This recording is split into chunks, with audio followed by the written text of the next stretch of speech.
skip him and go to you, Chairman Albers. You heard just earlier this afternoon the bill on hemp regulations, and was fascinating. You are free to speak from your chair, or you can go to the witness stand, whatever suits you. I'll stay right here, Mr. Chairman. I appreciate it. Thank you for allowing us to host a subcommittee for Senate Bill 437.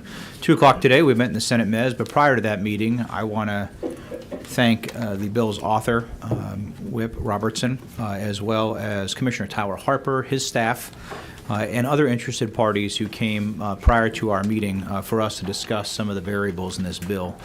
We found the bill to be very important and one that we believe, I think as a consensus, needs some action. We identified the problems that have incurred after we began the process originally of helping out children with seizures to where we are today.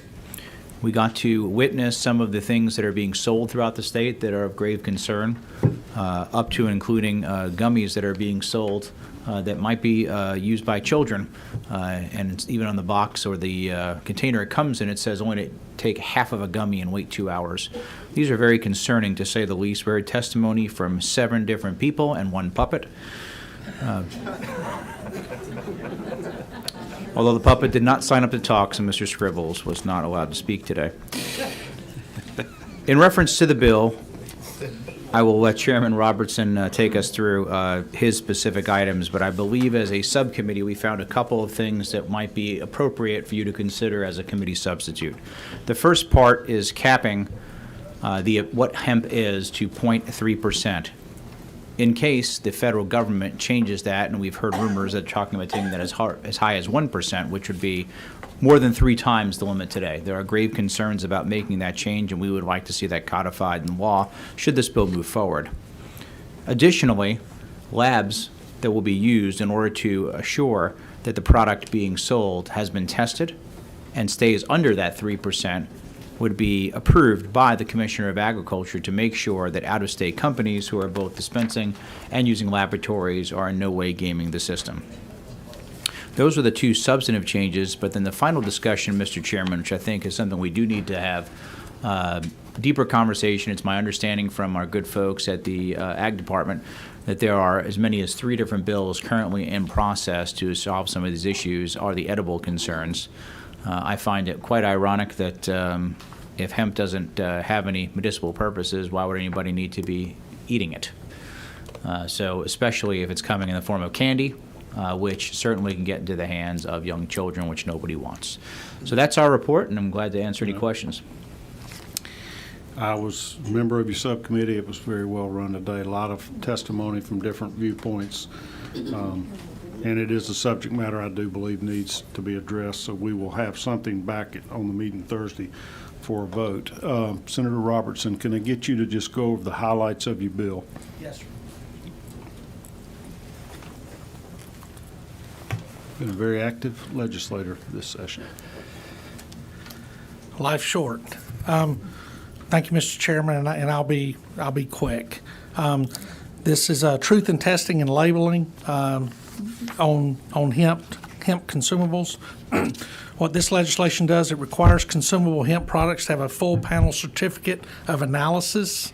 As far as testing, the testing requirements are standards established by the International Organization of Standardization. This is the same testing that GAMCC uses on low THC oil products and is the standard practice in other states. It allows the Department of Agriculture to set limits on contaminants such as heavy metal pesticides, residual solvents, processing chemicals, etc., but not on cannabinoids. It requires contents and levels be listed on the packaging or available via QR code. This is a common practice in other states that deal in consumable hemp products. There's a warning label requirement, requires that packaging bear a sticker warning consumers that THC is included in the product. This is standard practice again in other states. Enforcement ability. It allows the department to randomly inspect and test consumable hemp products available for purchase to ensure compliance and labeling requirements, Delta-9 THC limitations, and other contaminant limitation restrictions. Again, same practice used in other states. It provides for non-compliant products to be seized and disposed of. It prohibits the sale or furnishing of consumable hemp products to any person under the age of 21. It prohibits a person under the age of 21 from purchasing, attempting to purchase, or possess a consumable hemp product. It provides misdemeanor penalties. First offense will be a fine not more than $500 or community service. Requires prominently displayed signage. Allows the department to use their agency to police these types of businesses. It mirrors a lot in this legislation mirrors the same provisions as the alcohol code, and provides clarification of conforming changes to the department's current powers, which would allow them to carry out the execution of certain laws under Title 16 in Georgia Code. There's also cleanup language in the bill in Section 4s and 5 that removes language about submitting the original hemp plan to the USDA and other things. And it also defines hemp products.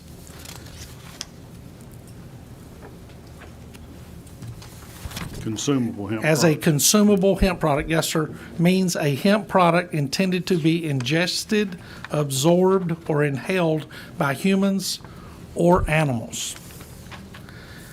And that's a quick overview of the bill that we presented. Why does it not include cannabinoids? That's CBD?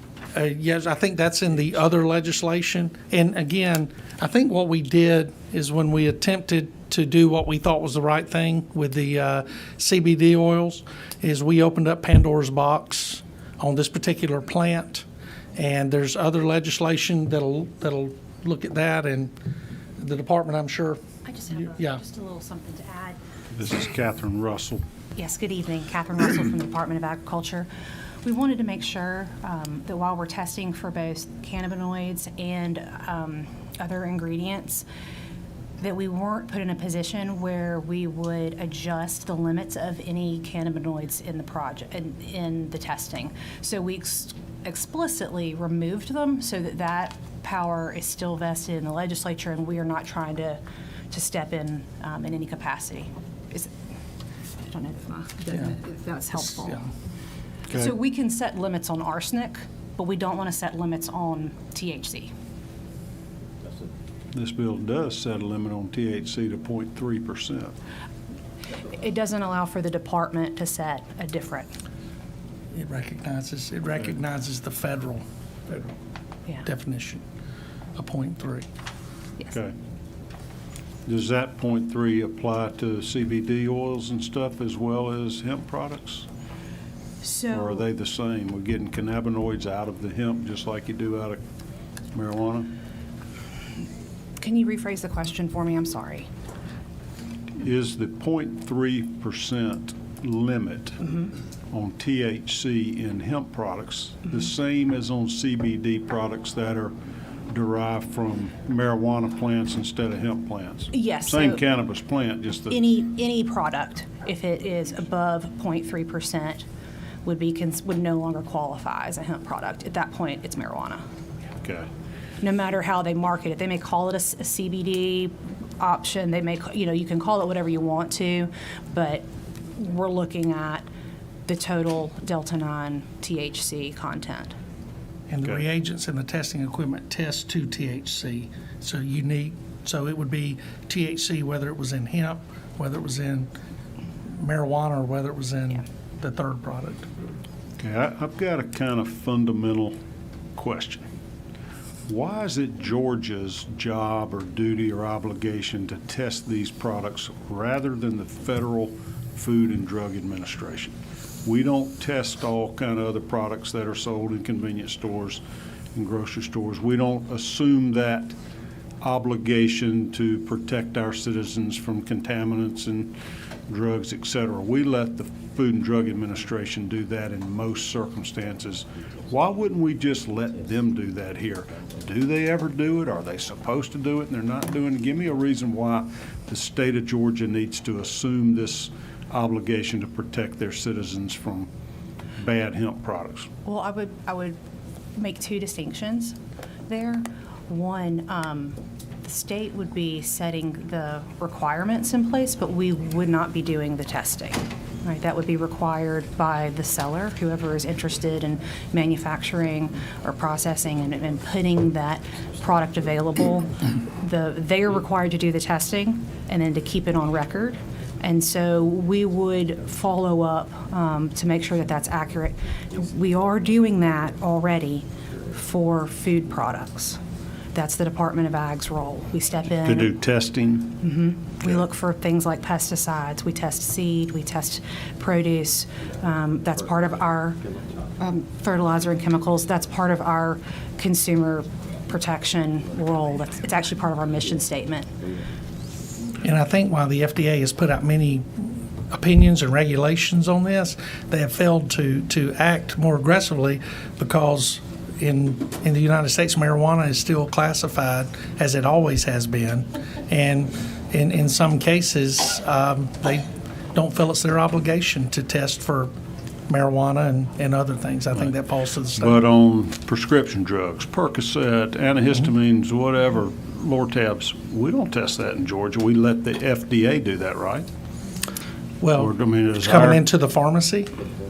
Yeah. Yes, sir. I mean, all those things that are sold, does our Department of Public Health or our Ag Department, anybody test drugs to make sure they're safe for consumption, or we just rely on the FDA's approvals? Well, the process to get a drug to market is so